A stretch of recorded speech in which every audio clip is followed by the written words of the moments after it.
ಕೊನೆಗೂ ಆರ್ಸಿಬಿ ಅಭಿಮಾನಿಗಳ ಕನಸಿಗೆ ಕ್ಷಣಗಣನೆ ಶುರುವಾಗಿದೆ. ಈ ಬಾರಿ ಐಪಿಎಲ್ ಫೈನಲ್ ಪಂದ್ಯದಲ್ಲಿ ಕಪ್ಗಾಗಿ ಆರ್ಸಿಬಿ ಹಾಗೂ ಪಂಜಾಬ್ ತಂಡ ಸೆಣಸಾಟವನ್ನ ನಡೆಸಲಿದೆ. ಇವತ್ತು ಸಂಜೆ ಪಂದ್ಯ ನಡೆಯಲಿದೆ. ಇವತ್ತು ಐಪಿಎಲ್ ಫೈನಲ್ ಪಂದ್ಯ ಹಿನ್ನೆಲೆಯಲ್ಲಿ ಬೆಂಗಳೂರಿನ ವಿಜಯನಗರದ ಬಿಜಿಎಸ್ ಮೈದಾನದಲ್ಲಿ ಬೃಹತ್ ಎಲ್ಇಡಿ ಅಳವಡಿಕೆಯನ್ನು ಮಾಡಲಾಗಿದೆ. ಇನ್ನೊಂದು ಕಡೆ ಆರ್ಸಿಬಿ ಜೆರ್ಸಿಗೆ ಸಖತ್ ಡಿಮ್ಯಾಂಡ್ ಇದೆ. ಆರ್ಸಿಬಿ ಗೆದ್ರೆ ಸಂಭ್ರಮಾಚರಣೆ ಮುಗಿಲು ಮುಟ್ಟಲಿದೆ. ಹೀಗಾಗಿ ಬೆಂಗಳೂರಲ್ಲಿ ಖಾಕಿ ಫುಲ್ ಅಲರ್ಟ್ ಆಗಿದೆ. ಸೆಲೆಬ್ರೇಷನ್ ವೇಳೆ ಯಾವುದೇ ಅವಘಡ ಆಗದಂತೆ ಎಚ್ಚರಿಕೆ ವಹಿಸಲು ನಗರ ಪೊಲೀಸ್ ಆಯುಕ್ತ ಬಿ ದಯಾನಂದ್ ಸೂಚನೆಯನ್ನು ಕೊಟ್ಟಿದ್ದಾರೆ. ಇವತ್ತು ಐಪಿಎಲ್ ಫೈನಲ್ ಪಂದ್ಯಾವಳಿ ಹಿನ್ನೆಲೆಯಲ್ಲಿ ಆರ್ಸಿಬಿ ಗೆಲ್ಲಲಿ ಅಂತ ಹೇಳಿ ಎಲ್ಕೆಜಿ ಓದೋ ಬಾಲಕ ವಿಶೇಷ ಪೂಜೆಯನ್ನು ಮಾಡಿದ್ದಾನೆ. ಆಂಜನೇಯನಿಗೆ ವಿಶೇಷ ಪೂಜೆ ಸಲ್ಲಿಸಿ ಆರ್ಸಿಬಿ ಗೆಲ್ಲಿ ಅಂತ ಸಮೃದ್ಧ ಪ್ರಾರ್ಥನೆಯನ್ನ ಮಾಡಿದ್ದಾನೆ. ಈ ಬಾರಿ ಆರ್ಸಿಬಿ ಕಪ್ ಗೆದ್ರೆ ಒನ್ ಡೇ ಫ್ರೀ ಚಾಟ್ಸ್ ವಿತರಣೆಗೆ ಮಾಲೀಕರು ಮುಂದಾಗಿದ್ದಾರೆ. ಬೆಂಗಳೂರ ಮಹಾಲಕ್ಷ್ಮಿ ಲೇಔಟ್ನಲ್ಲಿರುವಂತಹ ಅನಿಲ್ ಚಾಟ್ಸ್ ನಲ್ಲಿ ಮಸಾಲ್ ಪುರಿ, ಪಾನಿಪುರಿ, ಬೇಲ್ಪುರಿ ಸಿಗಲಿದೆ.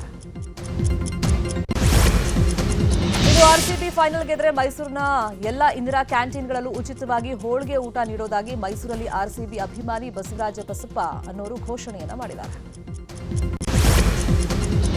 ದಕ್ಷಿಣ ಕನ್ನಡ ಜಿಲ್ಲೆಯಲ್ಲಿ ಶಾಂತಿ ಸ್ಥಾಪನೆಗೆ 36 ಮಂದಿಯ ಗಡೀಪಾರು ಮಾಡೋದಕ್ಕೆ ಪೊಲೀಸ್ ಇಲಾಖೆ ಮುಂದಾಗಿದೆ. ಇನ್ನು ಹಿಂದೂ ಕಾರ್ಯಕರ್ತರ ಪರವಾಗಿ ಕಾನೂನು ಹೋರಾಟಕ್ಕೆ ಬಿಜೆಪಿ ಮುಂದಾಗಿದೆ. ಮಾದರಿಗೆ ಹೇಮಾವತಿ ನೀರು ಬಿಡದಂತೆ ಕಾಮಗಾರಿ ವಿರೋಧಿಸಿ ಪ್ರತಿಭಟನೆ ಮಾಡಿದ ತುಮಕೂರು ಬಿಜೆಪಿ ಜಿಲ್ಲಾ ಯುವ ಮೋರ್ಚಾ ಜಿಲ್ಲಾಧ್ಯಕ್ಷ ಚೇತನ್ ಸೇರಿ 5ರನ್ನ ಗುಬ್ಬಿ ಪೊಲೀಸರು ಬಂಧಿಸಿದ್ದಾರೆ. ಹೇಮಾವತಿ ವಿಚಾರವಾಗಿ ನಡೆದಂತ ಸ್ವಾಮೀಜಿಗಳ ಮೇಲಿನ ಎಫ್ಐಆರ್ ಖಂಡಿಸಿ ಇವತ್ತು ಬೆಳಗ್ಗೆ 10 ಗಂಟೆಗೆ ಮಾಜಿ ಸಚಿವ ಸೊಗಡು ಶಿವಣ್ಣ ಸುದ್ದಿಗೋಷ್ಠಿಯನ್ನು ಕರೆದಿದ್ದಾರೆ. ಹೇಮಾವತಿ ಹೋರಾಟಕ್ಕೆ ಬಿಜೆಪಿ ಧುಮುಕಿದೆ. ಇವತ್ತು ಬಿಜೆಪಿ ರಾಜ್ಯಾಧ್ಯಕ್ಷ ವಿಜಯೇಂದ್ರ ತುಮಕೂರಿಗೆ ಭೇಟಿಯನ್ನು ಕೊಡ್ತಾ ಇದ್ದಾರೆ. ಇನ್ನೊಂದು ಕಡೆ ಆಲಮಟ್ಟಿ ಬಗ್ಗೆನೂ ಬಿಜೆಪಿ ಗಮನ ಹರಿಸಲಿ ಅಂತ ಹೇಳಿ ಟಾಂಗ್ ಅನ್ನು ನೀಡಲಾಗಿದೆ. ಹೇಮಾವತಿ ಲಿಂಕ್ ಕೆನಾಲ್ ವಿಷಯವಾಗಿ ಸರ್ಕಾರ ರೈತರ ಮಧ್ಯೆ ವಾಟರ್ ವಾರ್ ನಡೀತಾ ಇದೆ. ಇಷ್ಟೆಲ್ಲ ಆಗ್ತಾ ಇದ್ರು ಕೇಂದ್ರ ಸಚಿವ ಎಚ್.ಡಿ. ಕುಮಾರಸ್ವಾಮಿ ಮಾತ್ರ ಮೌನವಾಗಿರೋದ್ರ ಹಿಂದೆ ಸಾಕಷ್ಟು ಅನುಮಾನಗಳು ವ್ಯಕ್ತವಾಗ್ತಾ ಇದೆ.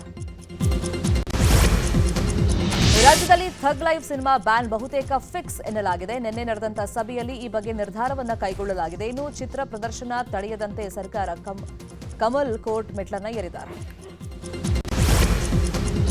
ರಾಜ್ಯದ ಕರಾವಳಿ ಜಿಲ್ಲೆಗಳಲ್ಲಿ ಮುಂಗಾರು ಮಳೆ ಇಂದಿನಿಂದ ಮತ್ತೆ ಆರ್ಭಟಿಸಲಿದೆ. ದಕ್ಷಿಣ ಕನ್ನಡ, ಉಡುಪಿ, ಉತ್ತರ ಕನ್ನಡ ಜಿಲ್ಲೆಗಳಿಗೆ ಯೆಲ್ಲೋ ಅಲರ್ಟ್ ಘೋಷಣೆಯಾಗಿದೆ. ಸಿಎಂ ಸಿದ್ದರಾಮಯ್ಯ ಇವತ್ತು ಗದಗ ಜಿಲ್ಲಾ ಪ್ರವಾಸವನ್ನು ಕೈಗೊಂಡಿದ್ದಾರೆ. ಲಕ್ಕುಂಡಿ ಗ್ರಾಮದ ಕೋಟೆ ವೀರಭದ್ರೇಶ್ವರ ದೇವಸ್ಥಾನದ ಆವರಣದಲ್ಲಿ ಉತ್ಖನನಕ್ಕೆ ಚಾಲನೆಯನ್ನ ನೀಡಲಿದ್ದಾರೆ. ಬಿಜೆಪಿ ರಾಷ್ಟ್ರೀಯ ಅಧ್ಯಕ್ಷ ಜೆಪಿ ನಡ್ಡಾ ನಿನ್ನೆ ರಾಜ್ಯಕ್ಕೆ ಆಗಮಿಸಿದ್ದಾರೆ. ಇವತ್ತು ಕೆಎಲ್ಇ ವಿವಿಯ 15ನೇ ಘಟಿಕೋತ್ಸವ ಕಾರ್ಯಕ್ರಮದಲ್ಲಿ ನಡ್ಡಾ ಪಾಲ್ಗೊಳ್ಳುತ್ತಾರೆ.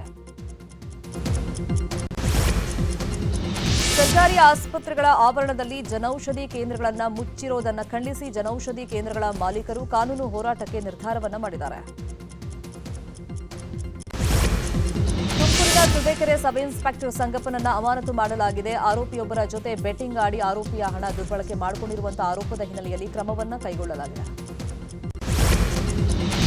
ಬೀದರ್ನಲ್ಲಿ ಪ್ರಯಾಣಿಕರ ಸಂಬಂಧಿ ಹಾಗೂ ಬಸ್ ಡ್ರೈವರ್ ಮಧ್ಯೆ ಮಾತಿನ ಚಕಮಕಿ ನಡೆದಿದೆ. ಮಹಿಳೆಗೆ ಚಾಲಕ ಲಗೇಜ್ ಕೊಟ್ಟಿದ್ದಕ್ಕೆ ಅಹಮದಾಬಾದ್ ಬಸ್ ನಿಲ್ದಾಣದಲ್ಲಿ ಗಲಾಟೆಯಾಗಿದೆ. ಚಾಮರಾಜನಗರದ ಮರಿಯಾಲ ಸರ್ಕಾರಿ ಹಿರಿಯ ಪ್ರಾಥಮಿಕ ಶಾಲೆಯಲ್ಲಿ ಶಿಕ್ಷಕರಿದ್ದಾರೆ, ಆದರೆ ಮಕ್ಕಳೇ ಇಲ್ಲ. 2 ಶಿಕ್ಷಕರು, 2 ಅಡುಗೆ ಸಿಬ್ಬಂದಿ, 7 ಕೊಠಡಿಗಳು ಇರುವಂತಹ ಸರ್ಕಾರಿ ಶಾಲೆಯಲ್ಲಿ ಒಬ್ಬ ವಿದ್ಯಾರ್ಥಿಯೂ ಪ್ರವೇಶವನ್ನ ಪಡೆದಿಲ್ಲ. ಲೋಕಸಭೆಯ ವಿರೋಧ ಪಕ್ಷದ ನಾಯಕ ರಾಹುಲ್ ಗಾಂಧಿ ತಮ್ಮ ವಿರುದ್ಧ ಹೊರಡಿಸಿರುವಂತಹ ಜಾಮೀನು ರಹಿತ ಬಂಧನ ವಾರೆಂಟ್ ಪ್ರಶ್ನಿಸಿ ಜಾರ್ಖಂಡ್ ಹೈಕೋರ್ಟ್ಗೆ ಅರ್ಜಿಯನ್ನು ಸಲ್ಲಿಸಿದ್ದಾರೆ.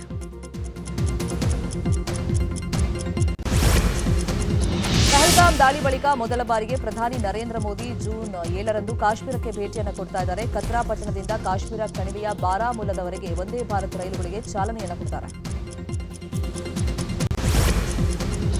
ಜಪಾನ್ ಪ್ರಧಾನಿಯವರ ಕಾರು ಹೋಗುವಾಗ ರಸ್ತೆ ಮೇಲೆ ಸಾಕಷ್ಟು ವಾಹನಗಳು ಬಂದಿದ್ವು. ಆಗ ಪ್ರಧಾನಿಯ ಭದ್ರತಾ ಸಿಬ್ಬಂದಿ ಹೆದ್ದಾರಿಯಲ್ಲಿ ಹೋಗ್ತಾ ಇದ್ದ ಬೇರೆ ವಾಹನಗಳ ಸವಾರರಿಗೆ ದಾರಿ ಬಿಡುವಂತೆ ಮನವಿ ಮಾಡಿದ್ದಾರೆ. ತಮಿಳುನಾಡಿನ ಅಣ್ಣಾ ವಿವಿಯಲ್ಲಿ ನಡೆದಂತಹ ಹೈ ಪ್ರೊಫೈಲ್ ಲೈಂಗಿಕ ದೌರ್ಜನ್ಯ ಪ್ರಕರಣದ ಅಪರಾಧಿ ಜ್ಞಾನಶೇಖರ್ಗೆ ಜೀವಾವಧಿ ಶಿಕ್ಷೆಯನ್ನು ವಿಧಿಸಲಾಗಿದೆ. ಜ್ಞಾನಶೇಖರನ್ ತಪ್ಪಿತಸ್ಥ ಅಂತ ನ್ಯಾಯಾಧೀಶರು ಕಳೆದ ವಾರ ತೀರ್ಪನ್ನು ಕೊಟ್ಟಿದ್ದರು.